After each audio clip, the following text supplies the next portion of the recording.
नमस्कार।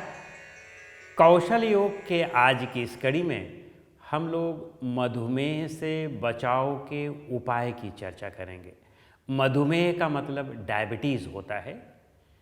डायबिटीज़ एक बहुत गंभीर बीमारी है और गंभीर इस सेंस में है कि यह हमारे शरीर को पूरी तरह से निचोड़ करके खोखला कर देती है। जैसे गन्ना लें और गन्ने से आप पूरा रस निकाल दें तो केवल खोई बचती है, उसी तरह से सारे रस को यह बाहर निकाल देती है और केवल हमारा शरीर खोखला बचा रह जाता है। इसलिए हम सारे लोग चाहते हैं कि हमें ये रोग ना हो, हम इस रोग से बचे रहें। तो क्या क्या हमें करना है कि हम इस रोग से पूरी तरह से बचे रहें। तो आइए हम लोग देखते हैं कि कौन कौन सी क्रियाओं का अभ्यास करें।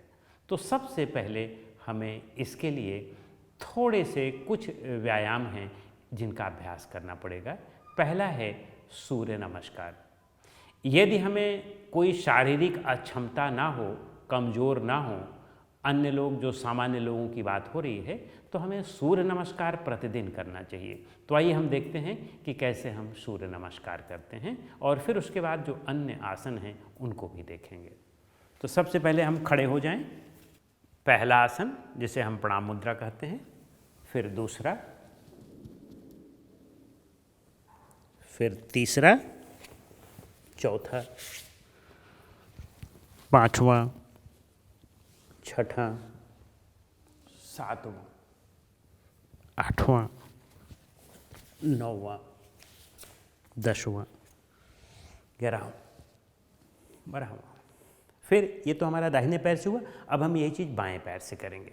पहला ये प्रणाम मुद्रा है, दूसरा हस्त उत्तानासन, तीसरा पारहस्तासन, चौथा अश्व संचालन, पांचवा पर्वतासन, छठवां अष्टांग नमस्कार, सातवां भुजंगासन और आठवां अगेन पर्वतासन, नौवां अश्व संचालन आसन, 10वां पादहस्त, 11वां हस्त उत्तान और फिर 12वां प्रणाम मुद्रा। तो इस तरह से यह एक चक्र हुआ। इसके हम शुरुआत में 1-2 चक्रों का अभ्यास करें, धीरे धीरे 8-10 चक्रों का अभ्यास प्रतिदिन करें। और यदि हम 8-10 चक्रों का अभ्यास प्रतिदिन करते हैं तो निश्चित रूप से यह समझ लें कि आपको कभी भी मधुमेह की समस्या नहीं हो सकती है। दूसरा, इसी के साथ हमें और कुछ आसनों का अभ्यास करना है, लेकिन ये ध्यान रखें कि सबसे पहले मधुमेह के कारण क्या होते हैं, हमें उन कारणों को भी जानना पड़ेगा।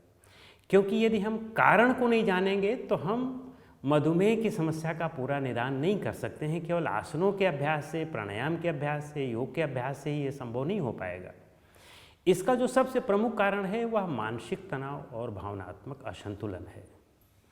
मानसिक तनाव यदि आप रखेंगे तो आप इससे बच नहीं सकते हैं। तो इसलिए योग में जो अन्य क्रियाएं हैं, मन की एकाग्रता है, मन की शांति है, तो जो कुछ भी आप कर रहे हैं पूरी एकाग्रता के साथ करें तो आप देखेंगे कि आपका मानसिक अशांति वह दूर हो जाएगी और मानसिक अशांति दूर होने से रोग अपने आप निकट नहीं आएगा। तो आइए अब दूसरे आसनों का अभ्यास करते हैं। और दूसरे आसन कौन से हैं? इसमें एक महत्वपूर्ण आसन है, वह है मंडूक आसन। वह भी बहुत फायदेमंद होता है। वज्रासन में हम इस तरह से बैठ जाते हैं और दोनों हाथ की हथेलियों को अच्छी तरह से बंद करके, अंगूठे को अंदर करके, हम इसे नेवल के अगल बगल यानी नाभि के अगल बगल इस तरह से रखते हैं और श्वास बाहर निकालते हुए आगे झुकते हैं, देखते ऊपर की ओर। श्वास अंदर लेते हुए वापस आ जाएं। तो यह मंडूक आसन है। 1-2 चक्र इसका भी करें, लेकिन पूरी एकाग्रता के साथ। फिर इसके बाद हम मेरु वक्रासन का भी अभ्यास कर सकते हैं। मेरु वक्रासन में अपने हम दोनों पैरों को आगे की ओर इस तरह से फैलाते हैं और अपने एक पैर को घुटने से मोड़ें और इस पैर के पंजे को दूसरे पैर के इस तरह से पार कर दें, इस इधर बाहर की तरफ, और अभी हमारा ये बायां पैर ऊपर है तो दाहिना हाथ ऐसे लाएं, इस पंजे को इस तरह से पकड़ने का प्रयास करें और बायां हाथ इधर पीछे कर लें। इसे हम पीठ पर भी कर सकते हैं।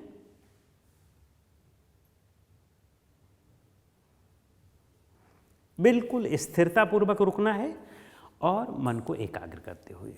यही क्रिया आप दूसरे पैर से करेंगे।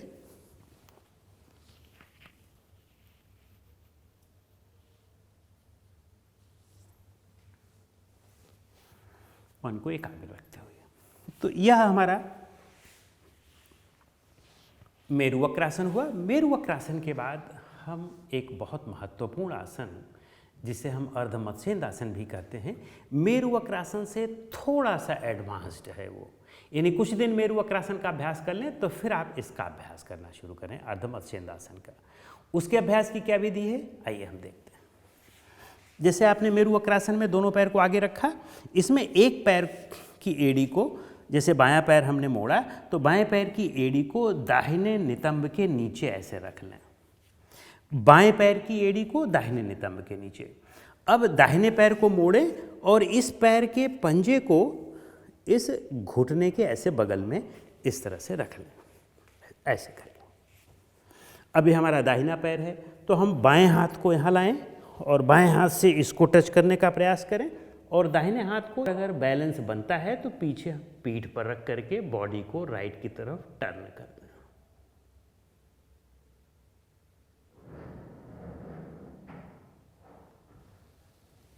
रिलैक्स कर लें। यही क्रिया दूसरे पैर से कर लें। अब दाहिने पैर की एड़ी बाएं नितंब के नीचे जाएगी और बायां पैर यहाँ आएगा और दाहिना हाथ यहाँ करके अब दूसरे हाथ को ऐसे पीछे लाएं।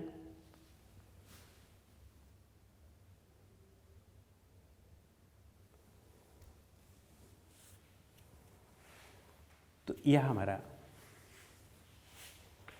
अर्ध मत्स्येंद्रासन है। ये ध्यान रखें कि जैसा कि मैंने बताया कि इसके कारण है रोग के। सबसे पहला कारण मानसिक तनाव और भावनात्मक असंतुलन हुआ। दूसरा कारण व्यायाम की कमी। हम लोग आजकल आराम तलब होते जा रहे हैं, सेडेंट्री लाइफ होती जा रही है, तो इसलिए व्यायाम हमें ज़रूर करना चाहिए। और इसमें मानसिक तनाव और शरीर का व्यायाम दोनों हो जाए, यानी मानसिक तनाव भी हमारा हट जाए, शरीर का व्यायाम भी हो जाए। उसके लिए हमारे यहाँ एक बहुत अच्छा आसन है जिसको हम हल आसन कहते हैं। तो आइए अब हम लोग हल आसन के अभ्यास की विधि भी देख लेते हैं कि इसका अभ्यास कैसे किया जाता है। इस तरह से लेट जाएं, पीठ के बल,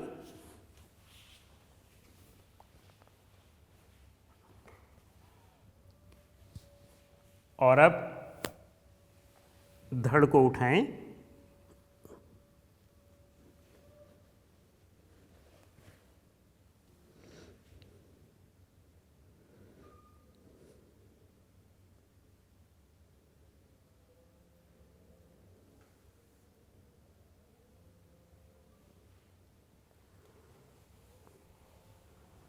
फिर धीरे धीरे वापस आ जाए। उन लोगों को जिन्हें उच्च रक्तचाप या हृदय का रोग है, बेहतर है कि वे फिर हल आसन का अभ्यास ना करें। तो ये तो हमारे एक आसन हुए कि जिन आसनों को हमें प्रतिदिन अभ्यास करना है। आइए अब हम लोग प्राणायाम देखते हैं कि किन किन प्राणायामों का अभ्यास इसमें किया जाता है। इसमें कपालभाति और भस्त्रिका बहुत उत्तम प्राणायाम है। यदि हम इनका अभ्यास नियमित करें तो निश्चित रूप से हमें डायबिटीज़ कभी नहीं हो सकती है। तो आइए हम लोग इसके अभ्यास की विधि देख लें। पहले कपालभाति, दाहिने हाथ को उठा करके दाहिने अंगूठे से दाहिनी नासिका को बंद किया और बाकी उंगलियों को आप इस तरह से रख सकते हो या आप ऐसे भी रख सकते हो, सहजता के हिसाब से। अब हम बाईं नासिका से झटके से श्वास को बाहर निकालें, लेकिन सामान्य श्वास अंदर लें।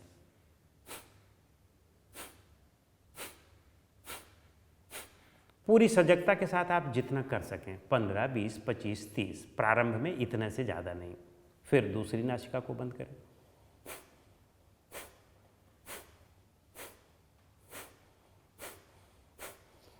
पूरी सजगता के साथ उतने राउंड करें जितना आपने इससे किया था, उतना इससे कर लें। अब ऐसे ही दोनों नासिका के साथ करें।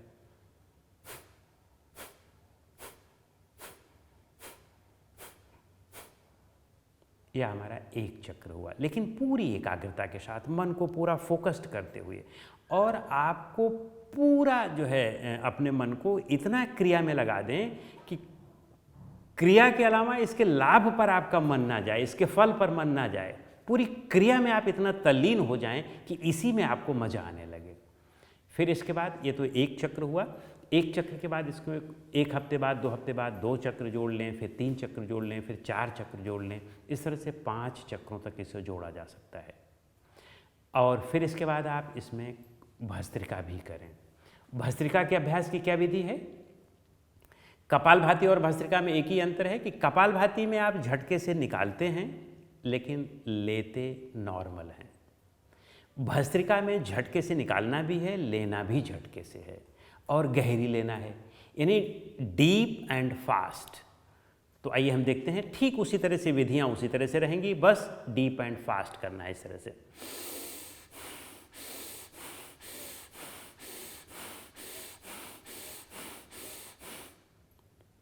इससे भी आप 15, 20, 25, 30 कर लें, जो सहजता के साथ कर सकते हो। फिर इससे 15, 20, 25, 30 कर लें।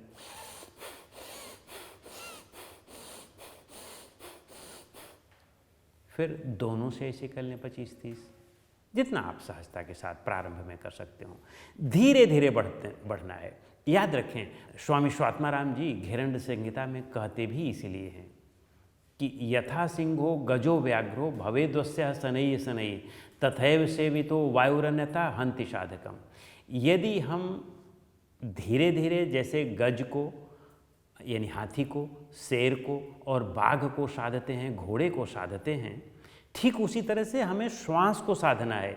यदि हम जल्दबाजी किसी भी तरह से करेंगे तो सारे रोगों का हम शरीर को घर बना देंगे, तो रोग दूर होने के बजाय और रोग आ भी जाते हैं। तो इस तरह से यह हमारा कपालभाति और भस्त्रिका प्राणायाम हुआ। अब इसके बाद आप नाड़ी शोधन भी जरूर करें। नाड़ी शोधन का अभ्यास बहुत महत्वपूर्ण है और पूरी एकाग्रता के साथ। तो कैसे करते हैं?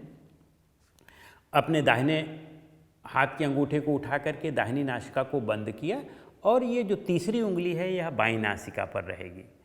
अभी आप दाहिने को बंद करें, बाईं को खोले रखें और बाईं से गहरी और धीमी श्वास अंदर लें।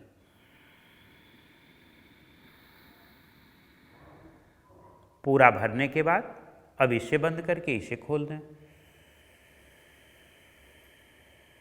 फिर इसी से लें,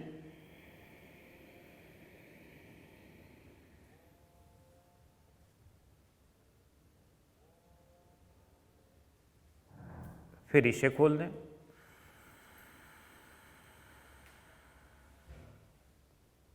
यह एक आवृत्ति हुई। इसी तरह से इसकी 6-7 आवृत्तियों से प्रारंभ करें, फिर धीरे धीरे इसकी आवृत्तियों की संख्या बढ़ाते जाएं। इसी के साथ ही हमें भ्रामरी प्राणायाम भी करना चाहिए, क्योंकि भ्रामरी प्राणायाम मानसिक तनाव को दूर करने का बहुत बेजोड़ उपाय है। तो उसको कैसे करते हैं? अपने किसी भी उंगली से या अंगूठे से कान को बंद करें, गहरी श्वास अंदर भर लें, भर करके मुंह को बंद करके गले से आवाज़ निकालें और एक रिदम की आवाज़ निकालें इस तरह से।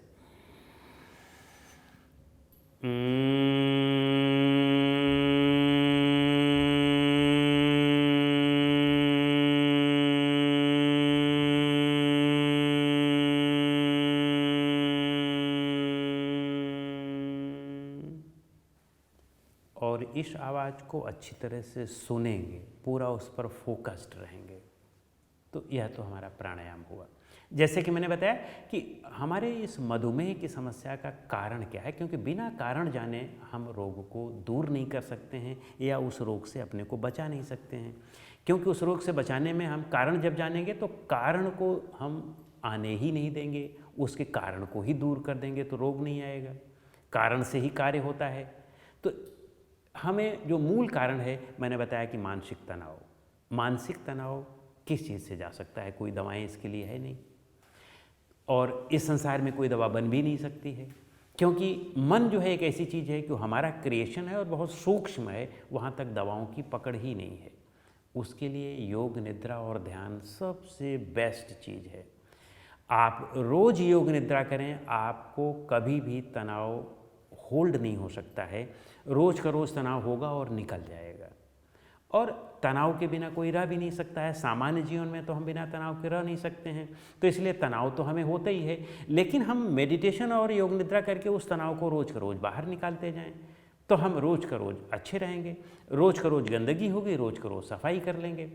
और यदि और गंभीर स्थिति में हम पहुंचना चाहें, बहुत गंभीर ध्यान की स्थिति में पहुंचना चाहें, तो आप तनाव से हमेशा के लिए मुक्त हो सकते हैं, कभी भी आपको तनाव ही नहीं होगा। तो इसलिए योग निद्रा और ध्यान जरूर करें। और फिर इसके बाद आप अपने आहार पर भी ध्यान दें, क्योंकि आहार का असंतुलन भी एक कारण है इसका।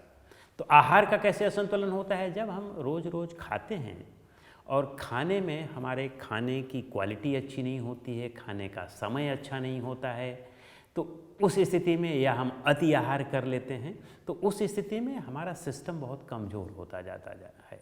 डाइजेस्टिव सिस्टम कमज़ोर हुआ तो पैंक्रियाज डाइजेस्टिव सिस्टम का ही पार्ट है। तो पैंक्रियाज जो है वह धीरे धीरे जब वह कमज़ोर होता गया, और कमज़ोर होते होते वह शिथिल होता गया, तो वह इंसुलिन निकालना कम करता जाता है। और जब इंसुलिन निकालना कम करता जाता है, तो हमारे शरीर में ग्लूकोज है, उसकी पाचन जो है इंसुलिन ही करता है। तो हमारे सेल्स और टिश्यूज़ उसको पचा ही नहीं पाते हैं ग्लूकोज को। तो उस स्थिति में हमें डायबिटीज़ का रोग हो जाता है। तो आपको यदि अब उस रोग को जड़ से दूर करना है, या रोग जड़ से आपके पास ना आने पाए, तो अपने पाचन को इस तरह से करें कि आप आहार विहार को इस तरह से करें कि आपको कभी पाचन की समस्या ना हो। और जब पाचन की समस्या नहीं होगी, बहुत सरल आहार विहार रखेंगे, सरल जीवनचर्या रखेंगे, तो आपको ये समस्याएं होनी ही नहीं पाएंगी। और जब ये समस्याएं होनी नहीं पाएंगी, तो आपका पैंक्रियाज बिल्कुल चुस्त दुरुस्त, हमेशा चुस्त दुरुस्त रहेगा, और वह स्राव भी बढ़िया करता रहेगा। तो इसलिए समय से खाएं और उल्टी सीधी चीज़ें ना खाएं। अपने शरीर को गार्बेज ना बनाएं कि जो मन हुआ वहाँ इसमें डाल दिया। बहुत सरल प्राकृतिक चीज़ें खाएं, उतना खाएं जितना आप अच्छी तरह से पचा सकें, और वही चीज़ खाएं जो आप अच्छी तरह से पचा सकें। तो इस तरह से इस समस्या के विषय में इतना ही। यदि आप इसका अभ्यास करेंगे, तो आपको डायबिटीज़ कभी आपके निकट भी नहीं आ सकती। नमस्कार।